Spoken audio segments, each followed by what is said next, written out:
আজকে আমরা ঢাকার 16 আসনের তরুণদের সাথে আমরা ইফতার করেছি। আমরা তরুণদের মধ্যে উৎসাহ দেখতে পাচ্ছি। তরুণরা জুলাইয়ের আকাঙ্ক্ষার আলোকে নতুন বাংলাদেশ বিনির্মাণ করতে চায়। শহীদ ওসমান হাদি আমাদেরকে যে আজাদির লড়াই শিখিয়ে গেছে, যে ইনসাফের লড়াই আমাদেরকে শিখিয়েছে, সেই লড়াই হচ্ছে আমাদের লড়াই, সেই রাস্তায় হচ্ছে আমাদের রাস্তা, এবং সেই রাস্তা সেই লড়াই আমরা জারি রাখবো ইনশাআল্লাহ।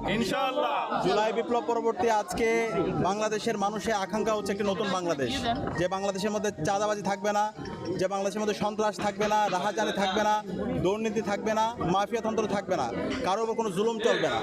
তো সেই বাংলাদেশ দেখার জন্য সবাই মুখিয়ে আছে। আজকে নির্বাচন পরবর্তী আমরা আশা করেছিলাম এই নতুন বাংলাদেশে সেই নতুন রাজনীতি আমরা দেখতে পাবো, কিন্তু আজকে আমরা দেখতে পাচ্ছি যে দল ক্ষমতা এসেছে সে দল বিভিন্ন জায়গায় তার নেতাকর্মীরা সে আগের কায়দায় হাসিনা যে রাজনীতি রেখে গিয়েছিল সেই রাজনীতি আমরা দেখতে পাচ্ছি।